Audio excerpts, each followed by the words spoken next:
So now we go with Yanis. Salimov says, hi, my name is Yanis. I'm your big fan from Russia. I've been doing 3D for 3 years now. My goal is to become a character artist and work on fantasy projects like Witcher or Black Myth Wukong. Thank you for the review. Let's take a look. Anurag is asking about this. He says, could you explain about real-world skill and importance at the end of the live? Yes, I'll see if I can do it at the end of the live, or I'll just mention it here briefly. Okay, so we have a couple of characters. You're definitely going for this sort of like a realistic, creepy style. Again, similar to Black Myth, Wukong, or Elden Ring, which is great. This is one of the advices that I give you guys. Don't add stuff on your portfolio that you don't want to do. So if you don't like horror stuff, don't do horror stuff. Right now, this looks good. So we need to add some surface scattering to the skin. That's the first thing I noticed. Hair looks a little bit weird. I'm not sure if it's painted or if it's hair cards. Kind of looks like hair cards. Scarf, I don't like. This is one of those places where a marble designer could really work, because it looks very cardboardy. Same for textures, man. Be very careful with your textures. Your textures are lacking a little bit. Same for this, like straps. They look very wobbly. You want to make them straight. Make them look very, very straight. Like they're actually pushing. Here, let me show you. So when doing cloth and props, guys, this is a very, again, common thing. You really want to exaggerate things. So see how the shirt here looks very wobbly? You want to add some more wrinkles here to really exaggerate or show that this thing is being pushed towards the belt. Okay? This is where you need to study cloth. I've shown you a couple of resources before. I'm going to mention one of them again, which is George Bridgman's Drawing Cloth like series. It's a book, a very old book. You really want to add that sort of like effect where the cloth is going into the belt. Like it really shows, or it really feels like the belt is actually pressuring or generating some tension there. Okay? Same thing here for the belts. Keep them straight. Let the rigger worry about how to deform them properly. They usually add a chain of bones at the end to be able to move them. Yes, in the game they're not going to look straight all the time, but in your presentation you should definitely make sure that they look straight. They're going to look stronger that way, okay? Otherwise, they look wobbly. So be very careful about those kind of elements. And one more thing I'm missing here is wireframes. Again, it's difficult to judge whether or not this is ready for a game if we don't see wireframes. Yanis. Snackish! Oh my god, thank you! We got 5 subs gifts here with Stanish. We're gonna get soon. We're soon gonna get to 100 subs here on Twitch. I never imagined we would get there so soon. Thank you, guys. Thank you.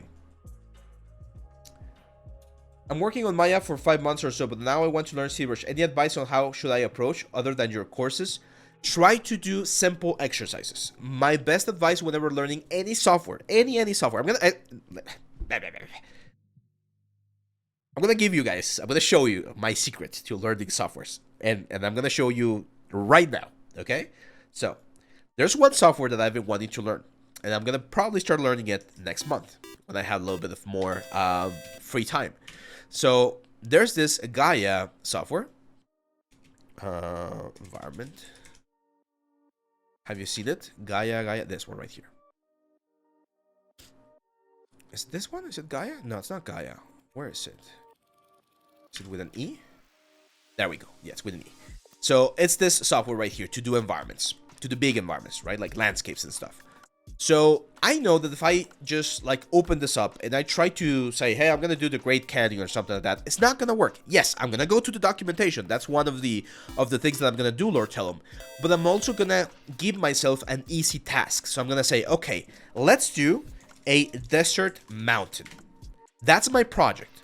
No trees, no cactus, no nothing. Like, I just want to do something like this. Like, that's my first goal. Like, I just want to learn how to do this little asset right here. Because I know that if I get or I understand how to do this properly, the next step that I could do is like, okay, let's do something a little bit more complex with more smaller rocks and things like that. Have I managed to do this? Yes. Okay, let's go to the next one. Let's add a couple of plants and a couple of elements right here. Was I able to do this right here? Yes. Perfect. So now you go to the really big stuff and you start making the full environment. Okay? So it's very, very important that whenever we're tackling a new software, a new project, a new anything, we start with small things. Very common mistake that I see with ZBrush is that people will try to do like really advanced stuff. Like it's like, hey, I'm gonna learn ZBrush, and my first project for ZBrush is I want to do like a gesture drawing anatomy sculpt like this. Like, no, dude, you're not gonna be able to do that if it's the first time you open ZBrush. But if it's the first time you open ZBrush and you're like, hey, I'm gonna try and do a basic alien, just a very traditional basic alien. This is a more manageable first project, like a more manageable thing to start doing. Once you do this, then you can start moving towards the more complex things and the more complex elements. So try to always do things step by step. Like if you are trying to run a marathon, right, you're not gonna just go out your door and start running 41 kilometers. You're gonna run a 5K first, and then you're going to do a 10K, and then you're going to go to the next step. That's how we learn everything, and that's how everything works in this life, okay? Like, break it down into smaller bites. Snackish says, thanks for reviewing my stuff and the tips. It was the mermaid with the bad hair. There you go, Snackish. I'm glad it was helpful for you, my friend. Again, anatomy. I remember yours. So anatomy is the one thing I would recommend focusing on the most, okay? Let's go with the next one. Let me drink some water because I'm got this very horrible runny nose. I feel like my voice sounds very weird as well.